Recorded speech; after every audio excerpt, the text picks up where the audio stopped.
നമസ്കാരം. ഒരു വീട്ടിലെ ചെലവ് നിയന്ത്രിക്കാൻ ഏറ്റവും കൂടുതൽ മുൻകൈ എടുക്കേണ്ട ഒരു വ്യക്തി എന്ന് പറഞ്ഞാൽ ആ വീട്ടിലെ സ്ത്രീയാണ്. കാരണം സ്ത്രീകൾ ആണ് പൊതുവെ പണം സൂക്ഷിക്കാൻ മിടുക്കർ. അവർ സംരക്ഷിക്കാൻ അവരാൽ കഴിഞ്ഞ അവർ ഭയങ്കര കഴിവാണ്. കഴിഞ്ഞ ഒരു ദിവസം എന്നെ ഒരു വ്യക്തി വിളിച്ചിട്ട് അയാൾ എന്താ പറയുക, ഹൈദരാബാദോ ആന്ധ്രയിലോ എവിടെയാണ് ജനിച്ചു വളർന്നത്, മലയാളിയാണ്.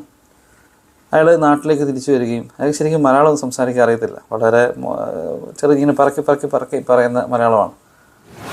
അയാൾ നാട്ടിൽ നിന്ന് തന്നെ ഒരു പെൺകുട്ടി വിവാഹം കഴിച്ചു.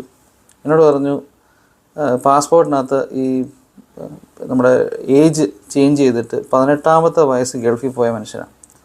കറക്റ്റ് 18 അയാൾ ഗൾഫിൽ പോയി. എന്നിട്ട് ഗൾഫിൽ പോയി ജോലി ചെയ്യുകയാണ്. അപ്പോൾ ചെറിയ ജോലിയാണ്, എന്തോ വെൽഡിങ് കമ്പനിയിൽ എന്തോ ചെറിയ ജോലിയാണ്. അതിനിടയ്ക്ക് ശേഷം തിരിച്ച് വന്നപ്പോഴാണ് കല്യാണം കഴിക്കുന്നത്.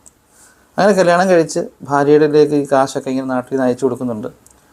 ഇവർക്ക് നാട്ടിൽ വന്ന് രണ്ട് കുട്ടികളായി. പക്ഷേ ഭാര്യ ഭയങ്കര ചിലവാണ്. അപ്പോൾ ഇയാൾ പറയുന്നത് ഇവർ വന്ന സമയത്ത് ഏതോ ഒരു ആളുടെ വന്നിട്ട് അവരുടെ സ്വർണ്ണം എടുത്ത് പണയം വെച്ചെന്നോ, ഈ സ്ത്രീ പണയം വെച്ച് ചിലവ് നടത്തിയെന്നോ ചോദിച്ചപ്പോൾ ഞാൻ വെച്ചിട്ടില്ലെന്ന് പറഞ്ഞ് വഴക്കൊക്കെ ഉണ്ടായെന്നോ. അയാൾ വലിയ കാര്യമൊന്നും ആക്കാതെ ആ പൈസ എടുത്തു കൊടുത്ത് ആ സ്ത്രീയുടെ സ്വർണ്ണമൊക്കെ എടുത്തു കൊടുക്കുകയൊക്കെ ചെയ്തു. അപ്പോൾ ഈ സ്ത്രീയുടെ വിഷയം വെച്ചാൽ ഇയാൾ അയച്ചു കൊടുക്കുന്ന കാശൊന്നും ഇവർ സൂക്ഷിക്കത്തില്ല, മുഴുവനും ചിലവാക്കും.